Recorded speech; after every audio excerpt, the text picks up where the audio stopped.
అమరావతి రాజధాని అని చెప్పని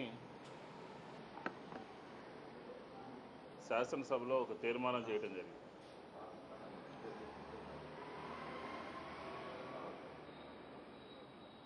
ఆ తీర్మానం ఎందుకుని చేయవలసి వచ్చిందో, ఎందుకని పెట్టాల్సి వచ్చిందో ఆంధ్ర రాష్ట్ర ప్రజలకి ఎక్కడా కూడా తెలుగుదేశం పార్టీ కానీ కూటమి ప్రభుత్వం కానీ వివరణ ఇవ్వలేదు, సమాధానం చెప్పలేదు. దానికి జనరల్గా రాజకీయాల్లో ఉన్నటువంటి వాళ్ళు కానీ ప్రజలు కానీ మీ పరిపాలన చూసినటువంటి ఆంధ్ర రాష్ట్ర ప్రజానీకం కానీ అనుకుంటున్నటువంటి మాట ఒకటే ఒకటి: ఈ ప్రభుత్వం వైఎస్ఆర్ కాంగ్రెస్ పార్టీని చూసి భయపడుతోందని, జగన్మోహన్ రెడ్డి గారిని చూసి భయపడుతోందని, తిరిగి మళ్ళీ అధికారంలోకి మేమే వస్తాము అని చెప్పేటటువంటి మాటలన్నీ కూడా ప్రగల్భాలని, ఈ ఆంధ్ర రాష్ట్రంలో ప్రజలు ఈ ప్రభుత్వానికి వ్యతిరేకంగా ఉన్నారని, మీరు చేస్తున్నటువంటి నిర్ణయాలు ప్రజలకి యొక్క ఆమోదం లేదని, మీరు ఎన్నికల్లో ఇచ్చినటువంటి సూపర్ 6 కానీ ఎన్నికల మేనిఫెస్టోలు కానీ పూర్తిగా తుంగలో తొక్కారు అని చెప్పని, ప్రజలందరూ కూడా వ్యతిరేకంగా ఉన్నారని చెప్పని భావించి భయంతో మీరు తీర్మానం చేసినట్టుగా ఆంధ్రప్రదేశ్ ప్రజలందరూ కూడా అనుకుంటున్నారు, వైఎస్ఆర్ కాంగ్రెస్ పార్టీ కూడా అనుకుంటున్నారు. మొట్టమొదటిగా ఈ అమరావతి నిర్మాణం విషయంలో రైతులకి ఏం మేలు చేశారు అని చెప్పని ఆత్మావలోకనం చేసుకోవాల్సిన అవసరం. రైతులు స్వచ్ఛందంగా ముందుకొచ్చి ల్యాండ్ పూలింగ్ ద్వారా ఎక్కడా కూడా అభ్యంతరం చెప్పకుండా 33,000 ఎకరాలు 28,000 మందికి పైగా రైతులందరూ కూడా భూమి ఇస్తే, ఆ భూమి మీరేం చేశారు? రైతులకు సంబంధించినటువంటి సమస్యల్ని 19-24 మధ్య ఉన్నారు, మళ్ళీ ఇప్పుడు ఒక 20 మాసాలు, దాదాపు 2 సంవత్సరాలు ఉన్నారు. 7 సంవత్సరాల కాలంలో రైతుల యొక్క సమస్యల్ని, అమరావతి రాజధానికి భూమి ఇచ్చినటువంటి రైతులని ఎందుకుని పట్టించుకోలేదో రైతాంగానికి సమాధానం చెప్పాలి, ఆంధ్ర రాష్ట్ర ప్రజలకి సమాధానం చెప్పాలి.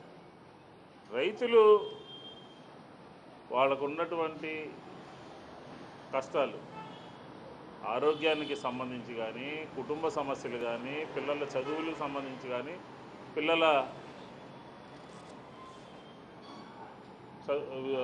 పెళ్ళిళ్ళకు సంబంధించి కానీ, మీరు అమరావతి అంటేనే మొట్టమొదటి ఫస్ట్ ఫేసు 33,000 ఎకరాలని చెప్పని తీసుకున్న తర్వాత ఆంధ్రప్రదేశ్ ప్రజలకి, రైతాంగానికి సెకండ్ ఫేజ్ ఉంది, అందులో మళ్ళీ మేము ఒక 50,000 ఎకరాలు తీసుకుంటాము, మాకు నచ్చినంత భూమి తీసుకుంటాము అని చెప్పని ఎక్కడ కూడా మీరు మాట్లాడలేదు, ఎక్కడ కూడా మీరు చెప్పలేదు. అయినప్పటికీ కూడా సెకండ్ ఫేజ్కి సంబంధించినటువంటి గ్రామాల్లో ఉన్నటువంటి రైతులందరూ కూడా మైకులు పెట్టి మా పరిమి లేకపోతే మా గ్రామం మేము ఎక్కడా కూడా సెకండ్ ఫేజ్కి ఇచ్చేటటువంటి పరిస్థితి లేదు అని అన్నారంటే మీరు రైతులకి న్యాయం చేయలేకపోయారు, రైతుల సమస్యలు అటెండ్ కాలేకపోయారు, రైతులకు సంబంధించినటువంటి ప్లాట్లు చూపించలేకపోయారు.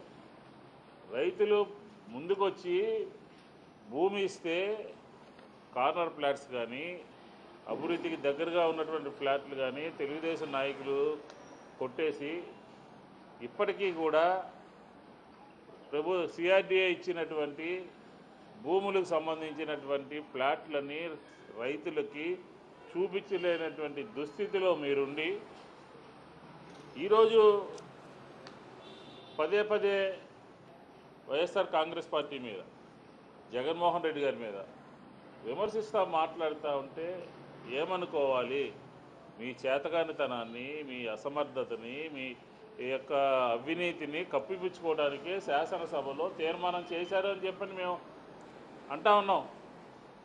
తీర్మానం ఎందుకు చేశాడు? అసలు భారతదేశంలో తీర్మానాలకి విలువ ఉందా?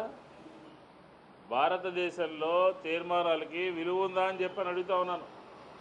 ఆంధ్రప్రదేశ్ ప్రజల యొక్క హక్కులు, ఆంధ్రప్రదేశ్ ప్రజల యొక్క అవసరాలకి రాష్ట్ర విభజన సందర్భంగా కేంద్ర ప్రభుత్వము క్యాబినెట్లో తీర్మానం చేశాయి. చట్టాన్ని చేసే విభజన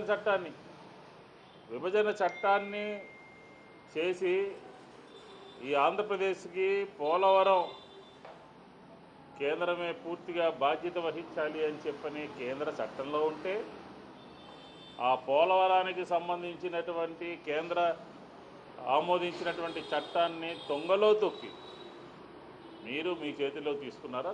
అవునా కాదా? విభజన చట్టంలో ఏం చెప్పారు?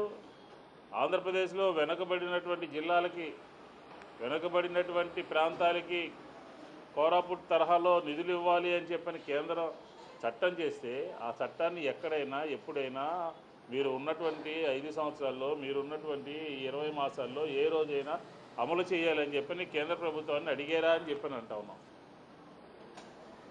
ఈరోజు